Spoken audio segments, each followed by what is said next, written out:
Avogadro's number is this crazy huge number.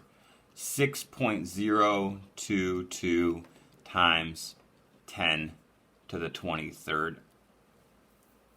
It is not a unitless number. It's a large number, and it's like a dozen. You know, if I say what is a dozen, it's easy to just say 12, but what we mean is 12 things in one dozen. And in fact, when I write it like this, it's cool to recognize 12 things is the exact same thing as 1 dozen things. And so anything divided by itself is actually equal to 1. And so I can do this really basic math, and I can say, all right, if I have 42 things, I can put it over 1 because that changes nothing. I've just divided by 1.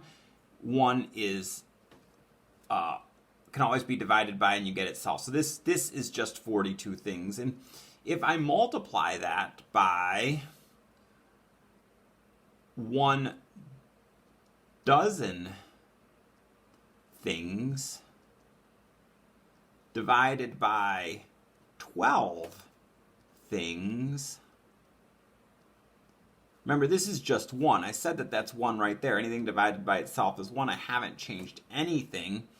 And then I get 3.5 as my number, 42, divided by 12. But the units work out too. Things divided by things is a 1. And so dozen things is my units left over. Dozen things.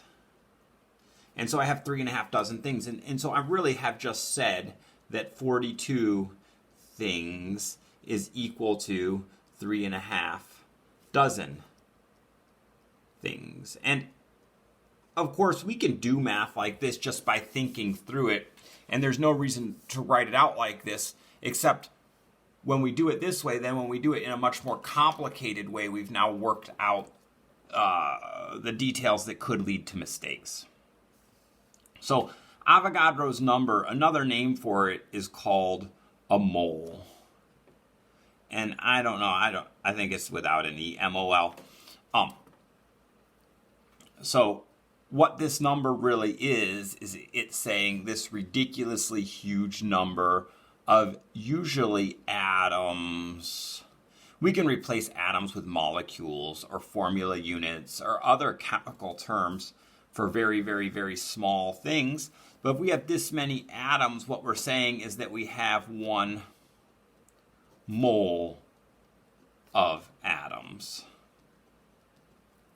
And so this is also equal to 1 because 6.022 times 10 to the 23rd atoms is 1 mole of atoms.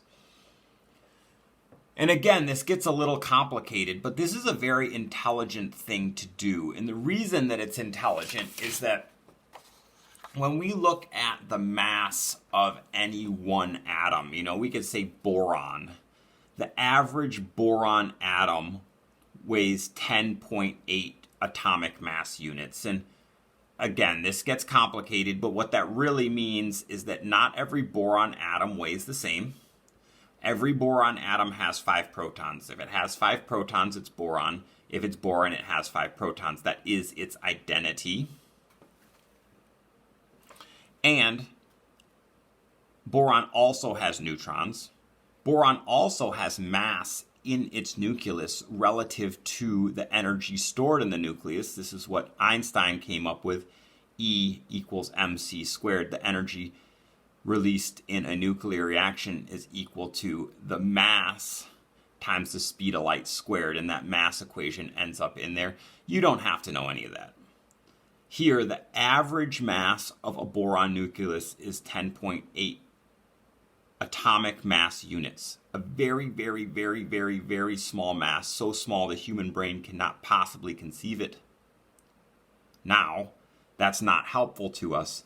And so if we make this ridiculously huge number, then that number is picked for a reason, because if I have this number of atoms of boron, then I have 10.8 grams of boron. So boron, if I have 1 mole of boron, it's 10.8 grams, and we're going to get back to that later. Right now I'm just addressing that because I want you to recognize that this is a very intelligent number. And I know that I was asked by certain students to keep these videos shorter, but this one's going a second longer. If I have some number of atoms, let's say 7.2 times 10 to the 26th atoms of, we'll stick with boron. And I want to know how many moles I have. The work in chemistry is done in moles. Then I would divide that by 1 and then multiply it by this 1. And now here's where it gets tricky. I'm going to take a fraction. I want an answer that has units of moles of boron. That's the question I'm asking. How many moles of boron do I have if I have this many atoms of boron? And so taking the atoms of boron and putting it on the bottom, because I know I want those units to go away, and my answer has to be in moles of boron. And I do it this way, and then I decide where the numbers go. And I say, is it a ridiculously large number of moles in 1 atom? Or is it a ridiculously large number of atoms in 1 mole? And it's a ridiculously large number of atoms in 1 mole because a mole is something I can weigh. A mole of boron is 10 grams. And an atom of boron is really, really, really small. So